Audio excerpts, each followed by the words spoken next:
ओम। परम पिता परमेश्वर की प्राप्ति हेतु जो मार्ग हमारे ऋषियों ने निश्चित किया, जो आदर्श हमारे ऋषि मुनियों ने सुझाए, जो क्रम स्थापित किया, उसमें पहले ही स्थान पर अहिंसा और सत्य को रखा गया है। संसार के सबसे बड़े आस्तिक, बहुत बड़े तार्किक, मानव मन को बिल्कुल सतह तक समझने वाले महावैज्ञानिक महर्षि पतंजलि महाराज ने योग दर्शन में यम नियमों की व्याख्या करते हुए अहिंसा और सत्य को प्रथम सोपान पर रखा। यदि वेद में यदि ईश्वर की प्राप्ति की ओर आगे बढ़ना है, अपने जीवन को साधना के पथ पर ले जा करके समाधि को प्राप्त करना है, तो उसकी पहली ही दो शर्तें बता दी, अहिंसा सत्य। इनको अपनाए बिना हम जीवन में एक कदम भी आगे नहीं बढ़ सकते। और अहिंसा की परिभाषा करते हुए महर्षि पतंजलि ने जो लिखा, उसको वर्तमान में देश की राजनीति में और विचारधारा में पल रही अहिंसा से तुलना करके देखें तो वो बिल्कुल भिन्न अर्थ में परिलक्षित होती है, भिन्न अर्थ में दिखाई देती है। और महर्षि पतंजलि जी महाराज की इतने बड़े महावैज्ञानिक की परिभाषा बिल्कुल पीछे चली जाती है। आज जो मानसिकता हमारे लोगों की बनाई गई और जिन लोगों ने अहिंसा का प्रचार करते हुए उसकी परिभाषा ये कर दी कि यदि तुम्हारे कोई एक गाल पर थप्पड़ मारता है तो दूसरा गाल भी आगे कर दो। यदि तुम्हारे घर में कोई चोर, डाकू, लुटेरा, आतंकवादी, हत्यारा घुस आए तो वीरतापूर्वक मर जाओ। ये परिभाषा महाराज जी ने दी है। आप समझ रहे होंगे मैं किसकी बात कर रहा हूँ।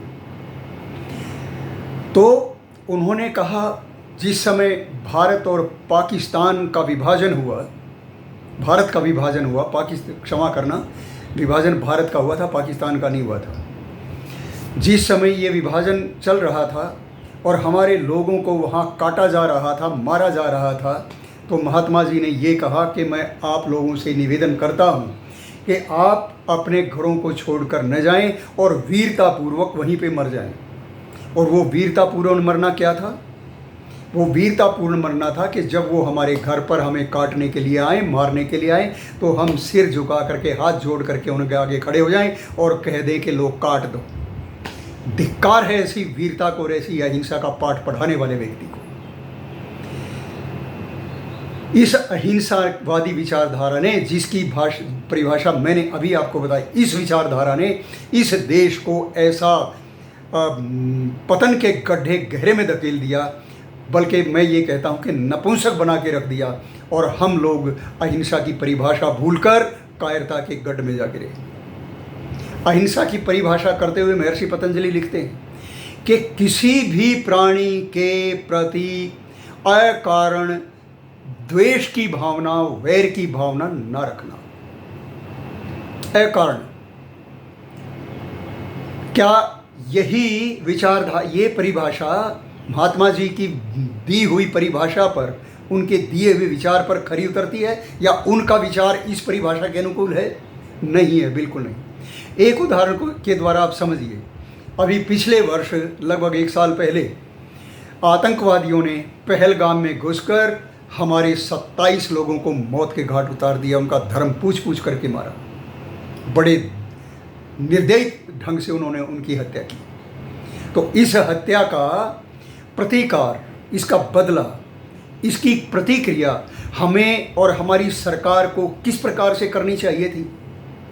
हम उनका धन्यवाद करते कि आपने बहुत बढ़िया कार्य किया, और हम उन लोगों को जो वो मारे गए, उनकी आत्मा के प्रति, उनके परिवारों के प्रति, उनके बच्चों के प्रति हम क्या संदेश देते राष्ट्र को? क्या यही अहिंसा है? लेकिन हमारे सरकार ने उसका उत्तर उनको उचित भाषा में दिया और शत्रु को ये बता दिया कि यदि इस प्रकार के कार्य करोगे तो ये परिणाम भुगतना पड़ेगा, ये परिणाम भुगतना पड़ेगा। धर्म की रक्षा के लिए, अपने आप के शरीर की रक्षा के लिए, अपने परिवार की रक्षा के लिए यदि कोई आतंकवादी आता है तो उसको काट देना हिंसा नहीं है, अहिंसा है। याद रखिए, यदि अहिंसा की परिभाषा इसी प्रकार हम अपनी संतानों को पढ़ाते रहे तो क्या राष्ट्र बच पाएगा? फिर सेना की, पुलिस की, कानून की आवश्यकता ही क्या है? फिर हथियारों के संग्रह करने की आवश्यकता ही क्या है? तो अहिंसा केवल सिर झुका करके हिंसक व्यक्ति के अत्याचार को सहने का नाम नहीं है। और ये वैदिक धर्म में, वैदिक संस्कृति में आप पुराना हमारा इतिहास उठा करके देख लीजिए, कभी भी इस बात को अहिंसा का इस प्रकार से व्याख्यान नहीं किया गया जिस प्रकार से अभी थोड़े दिन पहले महात्मा जी, गांधी जी ने किया। ये अहिंसा नहीं थी, ये घोर घोर घोर कायरता थी, नपुंसकता की ओर बढ़ाने वाला, देश का लेकर को जाने वाला एक कृत्य था। तो महर्षि पतंजलि ने जो परिभाषा की है, जो उस विषय का जो जानकार है, जो उस विषय को बहुत बारीकी से, बहुत सूक्ष्मता से समझता है, जानता है, उसी को परिभाषित करने की का अधिकार है।